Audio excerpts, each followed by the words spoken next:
There's a ceiling that's often referred to in athletic development, but there's also a floor. And you hear the floor being discussed more and more. Good morning to you. Good Friday morning. I'm Dejan Kovacevic of DK Pittsburgh Sports, and this is Daily Shot of Steelers presented by FanDuel. It comes your way bright and early every weekday. If you're into hockey and or baseball, I also offer daily shots of Penguins and Pirates that I hope you'll check out. Steelers versus other Jets coming up Sunday, 1:02 p.m.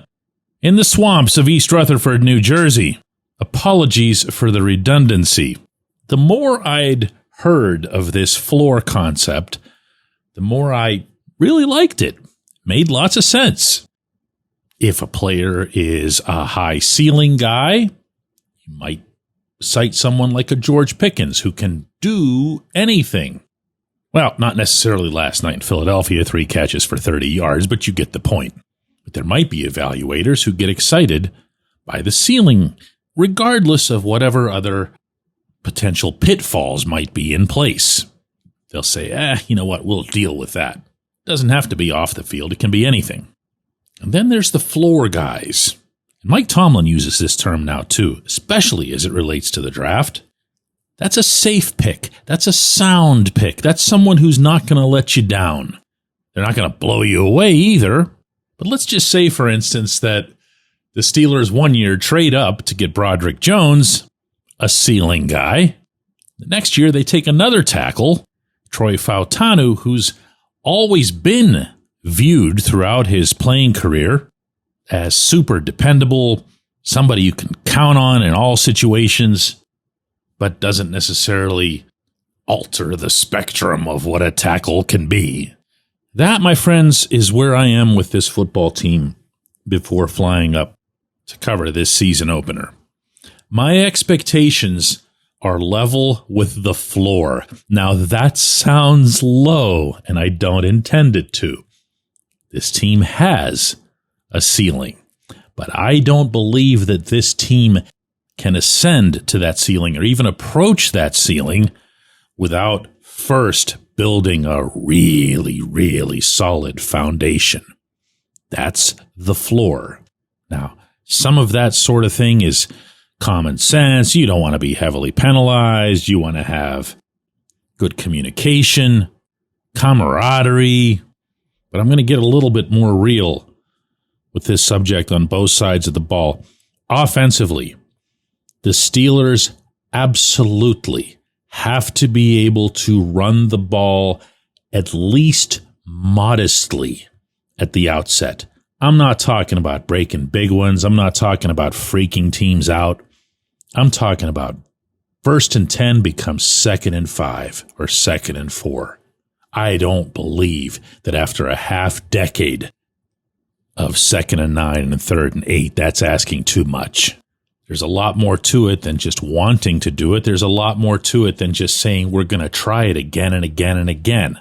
That is what we've seen over the past half decade. Lots and lots and lots of rushing attempts. Not so many yards, which would put the offense into lousy down and distance situations, which would bring the punting unit on. I don't have a preference between the run setting up the pass setting up the run, the bigs being out there to fool you into thinking that you're running, and then throwing to the number 3 tight end, going out there with a bunch of small, fast dudes and actually executing a run because you're now invested in the wide zone blocking scheme and you can use more of the field. I don't care. I don't have a way that I'd prioritize above the others. But if there were 2 things that I'd welcome seeing come out of Sunday, one would be obviously a W. The other would be establishing some rhythm offensively, but mostly with the run. Because from there comes the clock management. From there comes confidence among everybody. From there comes buying Aaron Rodgers a little bit of time with his new team, with his new coordinator, with DK Metcalf, with the other wide receivers, with all those tight ends. And from there, maybe atop the list, in this very specific category, let the O-line stride off of that field. Let the O-line feel good about themselves after several months of seeing, hearing, and reading how they're going to be the undoing of all this. Run, and make that one of the firmest planks in this floor. I say that, and you'll never guess what I'm going to point out on the other side. That's right, pal.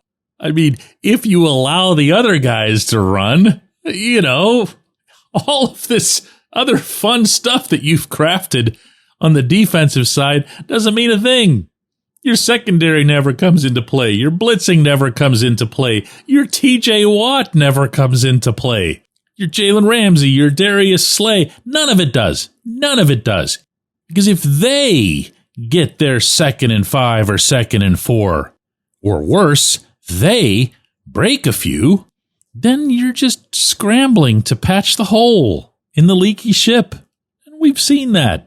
We know what that looks like 299 times over. Keep it simple. Keep the expectations simple is what I've been telling myself. Win the game, but get good at these two things and go from there. Worry about spreads or style points or any of that other nonsense. It's the opener. Start out smart. When we come back, J1Q. Luxembourg, Garbett, Kelly & George is a personal injury law firm in Western Pennsylvania that represents injured people in automobile accidents, workers' compensation cases, and medical malpractice claims. The attorneys at Luxembourg, Garbett, Kelly & George pride themselves in doing what they say they're going to do. It's important to them that when they make you a promise, they keep that promise. And this law firm has been keeping promises for over 80 years. Luxembourg, Garbett, Kelly & George has been AV rated. That's the highest rating a law firm can receive for legal ability and ethics. And the lawyers at the firm have been designated super lawyers, that's a real thing, for over 15 years. Rare combination there. Luxembourg, Garbett, Kelly & George has offices in Cranberry, Newcastle, Beaver Falls, Butler, and Elwood City. Learn more about them at lgkg.com or by calling 888-842-5454. Again, that's 888-842-5454. Football season's finally here. Time to check out the latest odds, futures, and win totals on the FanDuel Sportsbook. Think the Steelers are headed to the Super Bowl? Lock in your bets today. Whatever your game, FanDuel Sportsbook delivers the latest lines, futures, and specials so you can join in on all the action. Hiring can be so time-consuming, sorting through tons of resumes, trying to get in touch with every potential candidate. Well, the future of hiring looks much brighter because ZipRecruiter's latest tools and features speed up finding the right people so you save valuable time. And now you can try ZipRecruiter for free at ZipRecruiter.com/audio. Over 320,000 new resumes are added to ZipRecruiter monthly. If you see a candidate you're really interested in, you can unlock that contact instantly. Use ZipRecruiter and save time hiring. 4 out of 5 employers who post on ZipRecruiter get a quality candidate within the first day. And if you go to ZipRecruiter.com/audio right now, you can try it for free. Again, that's ZipRecruiter.com/audio. ZipRecruiter, the smartest way to hire. Hey guys, if you're planning to see a Steelers game, use the Game Time app to get your tickets. You can snag new ticket deals before anyone if you set it into your app alerts. The app is easy to use. No surprise fees at checkout. You can see your seat view before buying, and you're getting legit tickets delivered on time. If you're not much of a planner, you can get last-minute deals on tickets right up to the start of the event. Lowest price guaranteed, or Game Time will credit you 110% of the difference.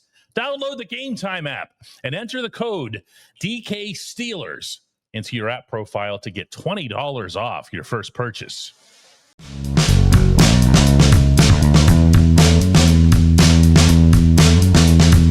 Today's J1Q comes from Bobby D, who asks, DK, what's your confidence in this defense containing Justin Fields?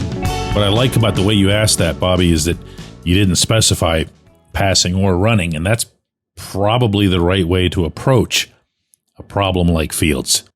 I shared with readers on the DK Pittsburgh Sports app yesterday that the Steelers have what they believe is a tell that Fields shows still now through this past preseason with the other Jets. And that's maybe something that they can capitalize on. We'll see. But I also believe, to go at your actual question, that you're going to see the Steelers try to do something different than what they do with Lamar Jackson, meaning when they're good at it, which means most of the games before the 299. With Lamar, they try to make sure that he doesn't go left or right. They try to make sure that they keep him in one spot in hopes that he'll try to air it out. They'd rather face his arm than his legs, in other words. With Justin, I have a feeling, based on some stuff that I've heard, that you're going to see him be flushed to one side or the other. It's a different approach. It might not sound like it, but it is. Because if he's flushed, you're at least going to know what side he's going to try to beat you on, whether it's with a pass or a run, and you can take away the ugliest option of all, which is allowing him to just go right through you and then have his pick. I also think, and this is anything but inside information, it's just common sense, they're going to go after the football. They're going to go after the football no matter who's handling it, but doubly so when it's Justin. Again, we know why. If he's good for a fumble a game, whether it's lost or not, you'd be crazy as a defense to not attempt to make that come true. But if you want me to be totally honest here, Bobby, the best way that I can answer what you asked, which is about my confidence in the defense. You brought up Fields, but I'm just going to take it in general. These guys, the defensive guys, and their coaches, and all the way up to the head coach, I got to tell you, they think a lot of themselves. That's not a knock, because they haven't proven anything in one direction or the other. Let's see how it goes. But they think, and not just in some hypey kind of way, that they can be legitimately special. Even someone who's not necessarily inclined to say things like that, like, say, Alex Highsmith, had this to say yesterday when asked how they feel about the expectations that are going to be laid upon them because of the people that they have. I mean, absolutely. I think we just got to go out there and deliver. And we know we have a bunch of great players on this defense, a bunch of guys who are able to make a lot of plays. And so we also have a lot of depth in all positions as well. And so I think just overall as a defense, we just got to go out there and just do what we do. And that's go out there and make plays, play fast, play physical, communicate well. And so ultimately the results will handle themselves. Yeah, take my word for this. He's anything but alone in this category. So as long as they're feeling that way, I see that as a positive. I don't see how that could be a negative. You're not going to go in overconfident, not into an opener. That would be weird. And not facing a quarterback who was richly respected by this locker room just a year ago. But then, go out there and do something about it. Shut down Fields. Have him put up, Chicago-looking numbers. Shut down that whole running game. Force those turnovers. Do all that stuff that was getting all whooped up out in Latrobe. All the pick sixes and the scoops and the scores and the high fives and the never leave a ball lying around in the grass. That was a real thing for those guys. Do all of that. And from there, go nuts. Talk all you want. I appreciate the question. I appreciate everybody listening to Daily Shot of Steelers. We will have a double shot of Steelers today at 4 p.m. This will come after I cover practice this morning and into the afternoon, and that buys you plenty of time to go download the DK Pittsburgh Sports app. If you like what you see on our app, and it is our app, it's where we do our stuff, send me an email. This is my email address, dk@dkpittsburghsports.com, and I'll get back to you today, same day, with a discount offer for our premium level that you're not going to say no to. Then we can all be happy. See you at 4.